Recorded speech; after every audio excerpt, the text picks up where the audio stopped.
It's been quite a while.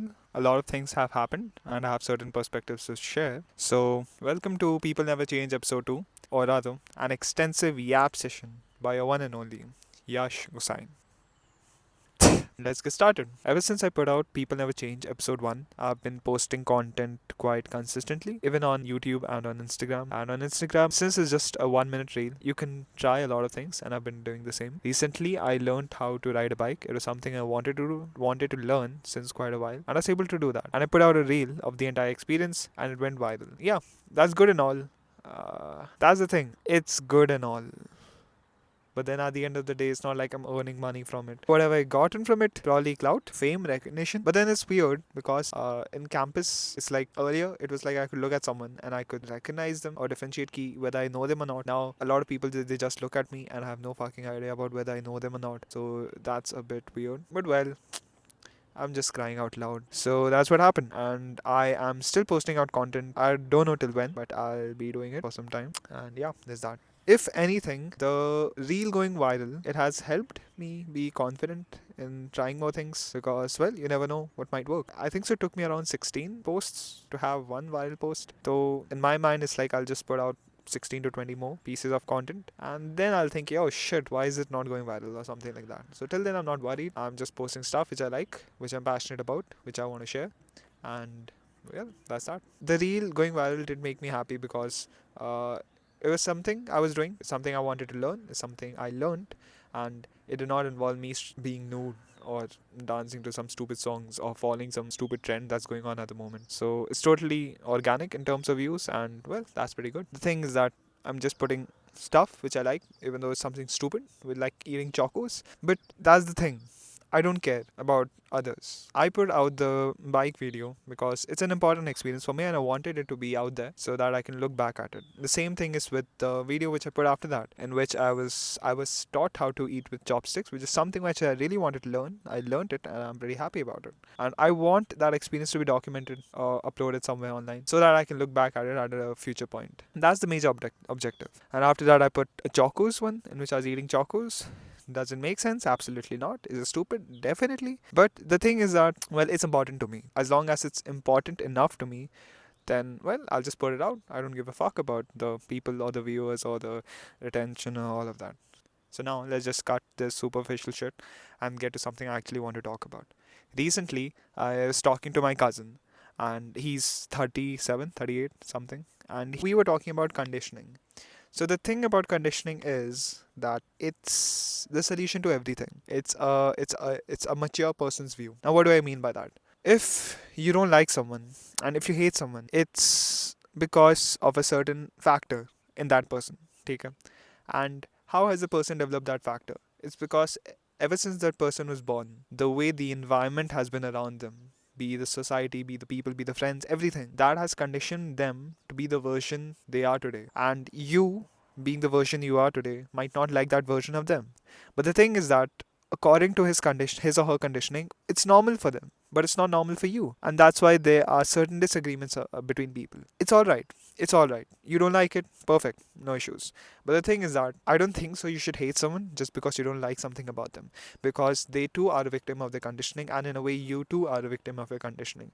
So in this way, you can technically not hate anyone, क्योंकि well, उनके लिए वो normal है, and this is what you are is normal for you. So just distance yourself from them because you don't like them, you don't like that thing about them, and you move on with your life. There's no need for hate or anger or just pointing it out or fighting and all of that. It's unnecessary. It's pointless. My point being that each and every one of us is conditioned by the environment. Even our thoughts, even our ideas, we think that they are original, but no, it's a result of a conditioning. Something happened, and the person saw something, and the person thought something because they saw that thing. It's all a byproduct of conditioning. My point is that each and every one of us, we have different conditionings to some extent. None of us can be same. It's impossible. Two people cannot have the same ideology, the same mindset, everything. It cannot be same. Each and every person, you have your own ideologies, you have your own conditioning ka byproduct. It's all right. And if there's a disagreement between two people, and it's to the extent key, it cannot be resolved, then just distance yourself from that person and that's move on with your life. There's no need to change yourself, and there's no need for the other person to change themselves unless and until they think that that change is important. So yeah, that's I think so that's a good approach to life, in which you're not hurting anyone, you're not changing anyone, no one will hate you. It's a good way to live life. Your mind is pretty free of the tension. So that's the perspective of conditioning and how it can help us. So I haven't told you about Angelina, right? So Angelina is really an important part of my life. She is my source of happiness. She's my means of survival in this society. And she is really strong, she's bold, and she's really, really beautiful. Angelina is my scooty, by the way. And I just can't imagine being in this college without my scooty. Because, well, that's fucking tough. It's so convenient because, in case, even for this fucking video, I traveled about 2 kilometers from campus in this isolated location. How would I have done that without Angelina? I don't fucking know. But thank God I have Angelina. Life is so much better. Now, the thing with having a scooty in college is that there are some maintenance issues. You have to keep it clean. I mean, if you want to, if you're a good owner. And if the roads are shit, which is pretty much the case near our campus, though the scooty gets worn down pretty easily. It's pretty likely that a part will get damaged, or the side mirrors will get someone hit it in the parking lot and stuff like that. So you have to keep on putting aside some expense of the month for these things. My point being that recently I was going to class with my friend. Angelina went in a pub, and well, yeah, something happened. The chamber broke, the brake shoes got fucked, and well, that was some 5,000 that went away. It was a pretty stressful week because I had to leave Angelina at the mechanic shop for the entire Diwali vacations, and some welding had to be done, or else it would have costed 15,000. But then I realized, wow, Angelina is really important for me, and if Angelina was not there or didn't make it through her coma, it would have been a really tough time. But well, Angelina's perfect now, up and running, full recovery, everything's perfect. And that does bring me to another point, is that I did learn how to ride a bike because my friend is probably going to get a bike. There are certain cons of getting a bike here because it's a scooty. You can just pick it up, go anywhere. Pretty convenient, right?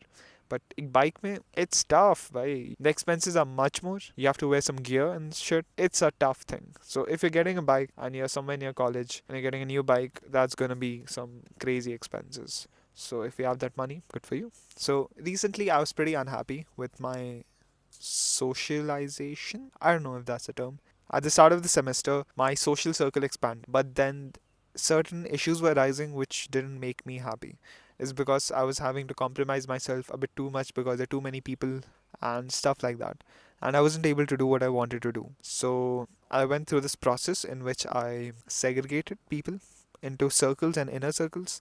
Basically, these are concentric circles, and I place people into categories. And depending on where they lie in these inner circles, I'm willing to compromise or give my time or sacrifice for them. The innermost circle is the closest to my heart. I'm willing to do anything and everything for them because, well, they are worth it. So they are innermost circle, inner circle 1, inner circle 2, inner circle 3. Basically, these are concentric circles. Each circle has a certain criteria.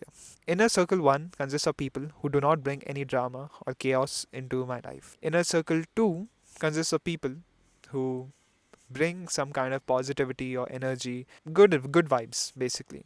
I don't want someone negative because that fucks up with the mind. And inner circle 3 consists of people who I'm getting to know recently, and I'm giving them a chance. But they are a bit higher than acquaintances. And outside of inner circle 3 is the outer circle, and these are just people who are acquaintances. Hi, hello, that's all. It's more of an elimination process than a selection process. I have been happier. I did eliminate certain people, and life has been good. I've been feeling much more relieved. I've been able to do what I want to do. That is post content and study and stuff like that. And yeah, life is much better. Let's say that this did not exist, this inner circle wala pura theory. Then if someone was asking me to do something, I just recently met them, so I didn't feel like denying, but then I was having to do something which I did not want to do, and it used to frustrate me inside. And I hated that cycle. I'm doing something which I don't want to do, but I just met this dude recently, so I just cannot say no on their face. By segregating people into these inner circles, it's clear in my mind where they stand, and then I'm just blunt about whether I want to do something or not for them or not. It's a good system to have. It's weird But well, it's working great for me. You should try it too. At the end of the day, you have to ensure that you are happy. Of course, you should make people happy, but your happiness comes first. Basically, you should not be afraid to say no. And sometimes, yes, it can be difficult, but if it's clear in the mind, in your mind, where that person stands for you, then yes, you can say no or yes, depending on the situation. Because it's a really shitty feeling when you are having to do something which you don't want to do, but you are doing it because that person is new in your life and you don't want to come off as a bad person. I've been feeling good lately, and that's a direct correlation with that. Fitness has been good lately. I've been doing runnings, I've been doing skipping, and I've been able to do it consistently. So yeah, that does make me happy too, other than the inner circle thing. So the thing with fitness is that if I don't do exercise a certain day, then my day goes pretty bad. Now I don't know whether it's true or I've convinced myself for that, but whatever the case is, it's pretty good. It's keeping me in shape, and well, that's important because if I don't work out, I'm pretty much sure that I'll just get bloated up or get very fat pretty quick. So there's that. Another thing, I did talk about intoxications. I have some continuation for it this time. Personally, I was a bit inclined towards trying weed, potentially in the future. But in the past few weeks, I've seen certain things which have changed my mind for good. I thought weed was kind of niche, cool, but well, no. Even every single person smoking weed, even a worker's smoking weed. And the thing is that either you can have the good weed, which is expensive, or you can have the cheap ones, chemical ones, which fucks up your mind. And not even the workers, a lot of the students here, a lot of the students, they smoke weed, saying that it helps them with concentration. But well, that's weird. So my point being, well, weed's out of the box too. I think so. People should try everything, but I'll personally be trying it after, I don't know, 27. 27 sounds good. So after 27, I'll be trying the intoxications, but till then, I'm good. The way I am, sober. Wait. For to make things clear, I still haven't tried it. People don't believe that I haven't tried it. I have not tried anything, and I say it with the cross on my heart, or whatever the fuck makes you believe me. To be honest, I don't even care at this point. Fuck you. So the thing is that I'm sober, so I've seen so many people get drunk and do this stuff, and then I can question them and I ask them and understand their perspective, and it's also fucking stupid. Reasoning number one: stress, bro. You're still in college. You're in a fucking bubble. How are you stressed out? No one's relying on you. You don't even earn money. Your parents are sending you money. You just have to do assignments. How the fuck are you stressed? Reason number two is concentration. People smoke weed thinking or saying, claiming that it helps them focus, which I'm sure it might, but it's not good enough an excuse to smoke it every time when you want to study. Because if you think about it, if you cannot even focus your own mind without any external substance, that's pretty messed up. That's pretty messed up. And reason number three is copium. Basically, this includes everything and anything which people say just to cope with for doing all of these things. And I must say, I have seen a lot. I've been to a couple of parties, and I've seen that at the end of the day, people regret the alcohol, not the weed. I don't know why, not the weed, but it's fucking up your mind, so that's not good. And everything else, it's not good. So I would recommend you don't do it. Personally, I'm not gonna do it. That's why I'm recommending it too. There's a 50-50 chance whether I'll become addicted to something or not. So I'm not gonna take the chances now. Probably after 27 or something like that. Then there's smoking. And usme people are like, well, it helps with shitting. I don't know what the fuck do they mean by that. If you want a good bowel movement, I don't know, eat fiber or some shit, bhai. Why the fuck are you smoking? Stress and smoking. People love connecting these two. I mean, have something, have a cigarette to take the edge off. That's so fucking stupid. Again, my point being, there's nothing that's stressful enough, but I'm sure that when we grow up further and we have a family and shit like that, then there's the real stress. So if you're just giving in already at this low amount of stress, I'm worried about your future to some extent. So if you're a viewer and you are considering whatever the fuck I'm saying, just think about it. And probably if you have tried it and you're addicted to it, probably just take steps to recover and be better. Do some exercise, get addicted to fitness because it is pretty addicting. And yeah, have a good body, because I mean this is just one body. You might as well have a good and efficient machine than be a liability to everyone in the future when you have a fucked up liver or a lung or something like that. But as long as you can control yourself and you are making sure that you're not addicted, good for you. That's all I'm gonna say on intoxications. Oh, huh. Fuck. The worst thing that has happened after the reel performed well is that all my cousins and all the people I know, they keep on bugging me that I don't follow them. Let me make this clear. If I don't follow you, I'm probably not gonna follow you. With all due respect. Because there's a very good reason why I don't follow people. Basically, I started the Instagram account in March and I didn't start posting up till June.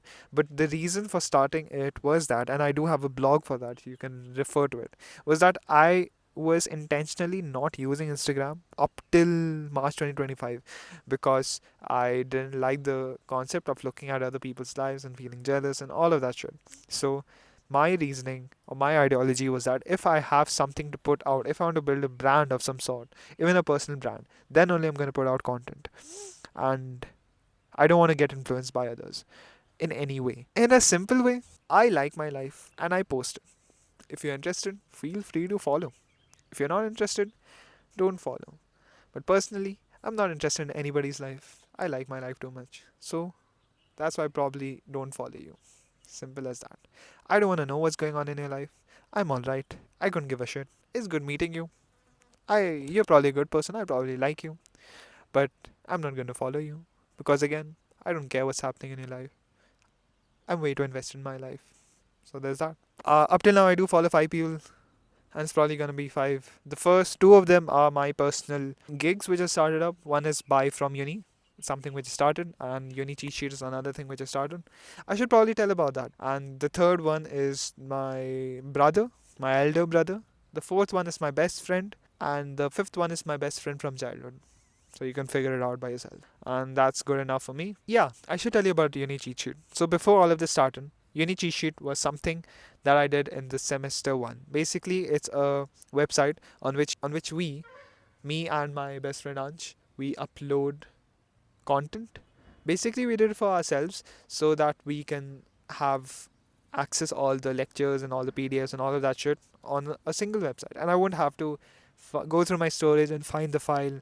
So that was the ideology. We get practice sets and all of that. Solutions are not provided, so I solved them. I just put it up, and that was pretty much the ideology. Fast forward, we published the website. It got crazy amount of web traffic. I think so 500,000 one exam season, and it keeps on peaking every exam season. So that's pretty much Uni cheat sheet for you. It has lecture notes, it has solutions, it has PYQs. It's a pretty simple website, and if you're a student of UPS, the college which I am in, it's going to be pretty helpful for you. I have no plans of expanding it. It's fine the way it is. I like it simple, and as I keep on progressing every semester, I'll just keep on uploading my stuff, and hopefully I'll just pass it on to some junior when I leave college. So there's that.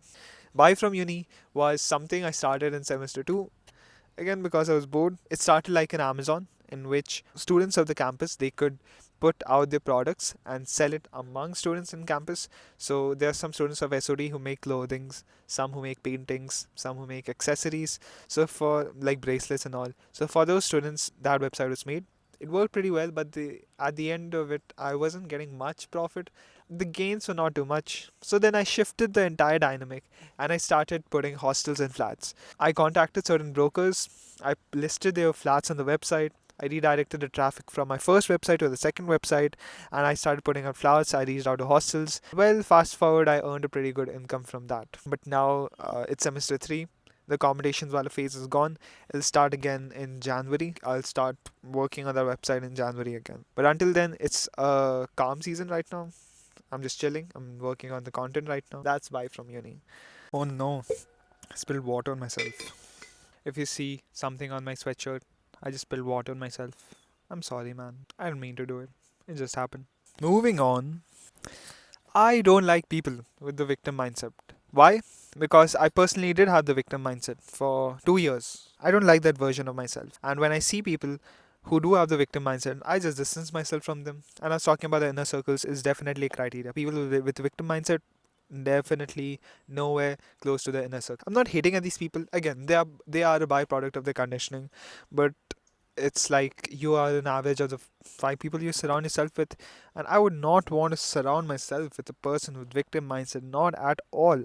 It's a slippery slope, and if you get used to the victim mindset in any form of way, you're gone. You're a gone case. I don't like that at all. You keep on giving yourself excuses for X, Y, Z things. For me, it's a big no-no. If I find someone with a victim mindset, if I know someone with a victim mindset, okay, but I am keeping my distance from you because that shit's contagious. It's contagious in the way that if you are comfortable with the person who has a victim mindset, then you slowly start incorporating it because you're an average of the five people you surround yourself with, and one day you're just kind of start giving excuses for not doing shit, and it'll become normal, and you'll be a victim. Congrats.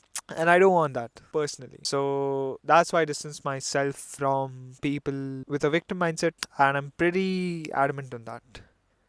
Ooh, this is a controversial one. Young women are chaos. This is a realization I had after quite a lot of thinking, and that's the conclusion. It's a conclusion I've reached all by myself. It's not that I'm hating against women or something. At least in this age, I feel that a lot of us, we are not mature, and so we just do anything and everything. Basically, the lack of maturity leads to chaos because we haven't decided or reached a conclusion about what we want to do, and that chaos transfer to the other person's life. This is gonna sound so sexist. You do what you want to do. Personally, I'm gonna keep my distance.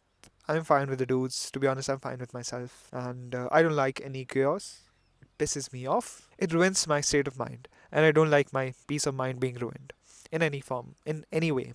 So, and if you're a dude and you're having a lot of chaos, I must say, just take a step back. It's probably related to some girl. Mothers, aunties, amazing people. Oh, very excellent. I've reached this conclusion after having seen a lot of incidents in college and parties and stuff like that. And I'm so confident about this. I don't even need any objections or counter questioning or stuff like that. Because if I just say the statement, I've seen a lot of people agree with it. I don't want any drama. I don't want any unnecessary tension which can be avoided. And yeah, that's how I want to live my life. And that's what episode 2 is about. It's me getting closer to living a life I actually want to.